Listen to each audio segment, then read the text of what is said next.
নমস্কার, সকলকে স্বাগত জানাই ইনভেস্ট উইথ নিশান চ্যানেলের পক্ষ থেকে। আজকে আমার ভিডিওর আলোচ্য বিষয়বস্তু আপকামিং আইপিও মিশো। আপনারা সকলেই এই নামটার সাথে পরিচিত। যারা বিশেষ করে অনলাইন শপিংগুলো করেন তারা এটার কি গুরুত্ব সেটা কিন্তু জানেন। এটি একটি technology market place services company. এই যে কিছুদিন আগে আমরা দেখলাম গ্রো এবং লেন্সকার্ট যে আইপিও নিয়ে আসলো, সেগুলো যেমন একটি স্টার্টআপ কোম্পানি ছিল, সেরকমই কিন্তু এই মিশো কিন্তু একটি স্টার্টআপ কোম্পানি বলা চলে। এদের মূলত কাজ কিন্তু বায়ার টু সেলার প্রোডাক্টগুলো পৌঁছে দেওয়া, অর্থাৎ কানেক্টিং যে প্ল্যাটফর্ম সেই হিসাবে কিন্তু কাজ করে থাকে। বায়ারের সাথে সেলারের কানেকশন করে দেওয়া এবং তার সাথে সাথে লজিস্টিক সার্ভিস প্রোভাইড করা।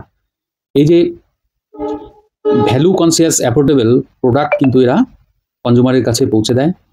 এই কোম্পানিটি বিভিন্ন এস্টাবলিশড কোম্পানির সাথে কিন্তু কম্পিটিশন করে মার্কেটে কিন্তু একটা ভালো মার্কেট শেয়ার কিন্তু ডেভেলপ করেছে।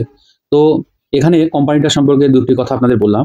এরপর কোম্পানিটার আমরা বিভিন্ন যে বিষয়গুলো আছে নেগেটিভ পজিটিভ সেগুলোও জানবো। তার সাথে সাথে আইপিওর ডিটেলস আমরা একটু জেনে নেবো এই ভিডিওর মাধ্যমে, যাতে আপনাদের সুবিধা হয় যে আইপিওতে আপনারা অ্যাপ্লিকেশন করবেন কি করবেন না সেই সিদ্ধান্তটা নিতে। তো ভিডিওর শুরু থেকে শেষ পর্যন্ত একটু থাকার চেষ্টা করবেন, যাতে আপনারা এখান থেকে নলেজ গ্যাদার করে সেটাকে অ্যাপ্লিকেশন করতে পারেন। প্রথমেই যদি আমরা কোম্পানিটার একটু নেগেটিভ বিষয়গুলোকে আলোচনা করি, তাহলে শেষে গিয়ে পজিটিভ বিষয়গুলো শুনলে হয়তো আপনাদের একটু ভালো লাগতে পারে এবং সিদ্ধান্ত নিতে সমস্যা যেগুলো আছে সেগুলোকে কিছুটা দূর করতে পারবেন। প্রথমেই এর যে নেগেটিভ বিষয়টি আমরা দেখছি যে এর যে উইক ফিনান্সিয়াল সেই জিনিসটাকে আমরা কিন্তু দেখতে পাচ্ছি। আমি এখানে দেখছি যে এদের সেলস কিন্তু প্রত্যেক বছরই প্রায় বাড়িয়েছে এবং হিউজ সেলস দেখাচ্ছে, কিন্তু সেই হিসাবে কিন্তু কোম্পানি প্রফিট কিন্তু করতে পারছে না। সেই জায়গায় এর প্রফিট মার্জিনে কিন্তু একটা বৃদ্ধি আমরা দেখতে পাচ্ছি, যদিও সেটা কিন্তু নেগেটিভ। এবার লজিস্টিক যে পার্টটা রয়েছে সেখানেও কিন্তু যে লজিস্টিক কোম্পানি এস্টাবলিশড যে ডেলিভারি আছে তারও কিন্তু profit margin, operating profit margin অনেকটা কম। এবং এই সেক্টরটিতে কিন্তু একটা কম্পিটিশন কিন্তু এক্সিস্ট সবসময় করে, এখনও কিন্তু রয়েছে। আরও কিছু কারণ যখন বিস্তারিত বলবো তখন আপনারা কিন্তু আরও ক্লিয়ার হয়ে যাবে বিষয়টা আমি কি আসলে বলতে চাচ্ছি। আর অন্য অন্য যে ই কমার্স কোম্পানিগুলো আছে তাদের প্ল্যাটফর্মের মাধ্যমে যে অর্ডারগুলো হয়, বেশিরভাগ অর্ডার কিন্তু প্রিপেইড হয়।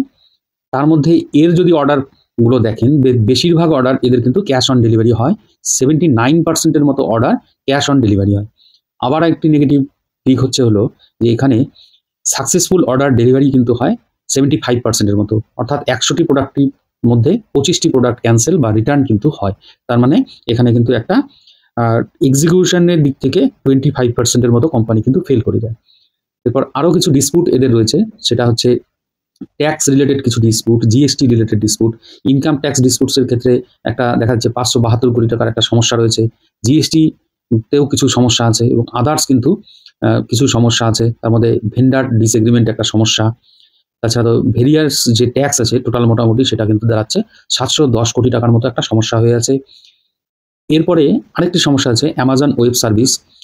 তাদের যে ক্লাউড সার্ভিস চার্জেস সেটাও কিন্তু পেন্ডিং রয়েছে 127.45 কোটি টাকার মতো।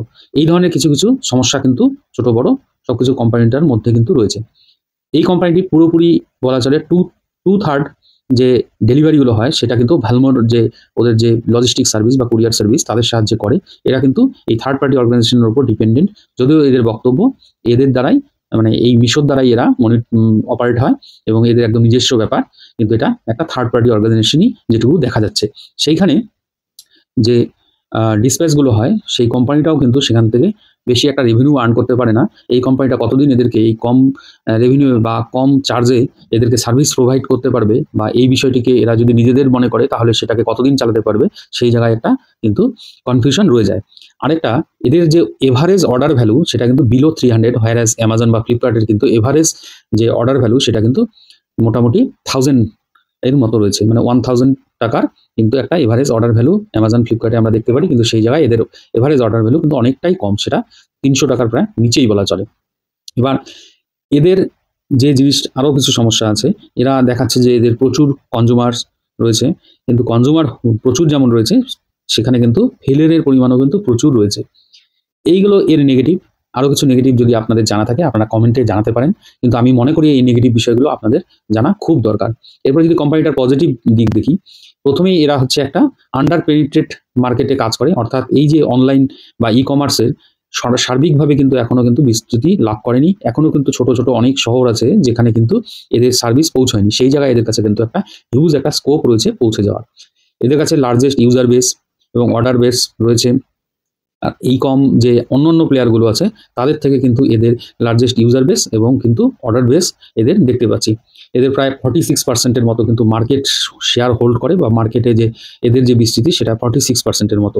এবং ম্যানেজমেন্ট দাবি করছে এরা ক্যাপিটাল এফিসিয়েন্ট কোম্পানি। এদের 23 কোটির মতো কনজিউমার বেস রয়েছে।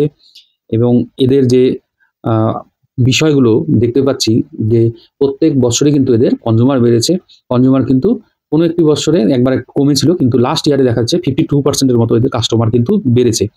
এবং এরা যে ইনকামটা করে মেনলি তো অন্য অন্য যে ই কম প্ল্যাটফর্মগুলো আছে তারা কিন্তু সেলারদের কাছ থেকে কমিশন নেয়, কিন্তু এরা সেলারদের কাছ থেকে কোনো ধরনের কমিশন চার্জ করে না।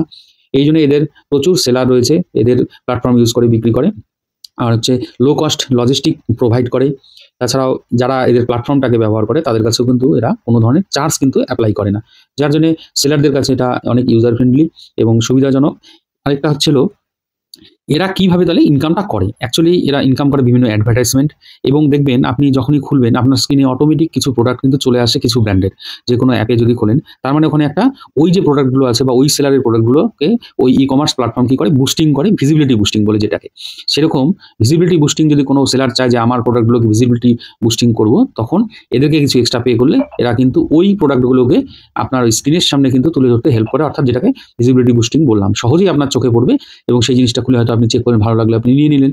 সেইখানে একটা ইনডাইরেক্ট ওয়েতে একটা রেকমেন্ডেশনের মতো কিন্তু জায়গা এরা তৈরি করে দেয় সেলারদের কাছে। সেই জায়গা থেকে এরা কিছু কমিশন আর্ন করে বা চার্জেস নিয়ে থাকে। এটাই হচ্ছে এদের ইনকাম। এবার ভবিষ্যতে গিয়ে যদি কোনো কোম্পানি সেই ধরনের এদের যা যা পজিটিভ যেগুলো করে এরা প্ল্যাটফর্ম ফি এবং খুব কম লজিস্টিক, তারপরে প্ল্যাটফর্ম ফি, দেখবেন আপনারা এখন যদি কিছু ই কমার্স অ্যাপে যদি আপনি কিছু অর্ডার দেন দেখবেন সেখানে একটা চার্জেস থাকে এক্সট্রা করে প্ল্যাটফর্ম ফি।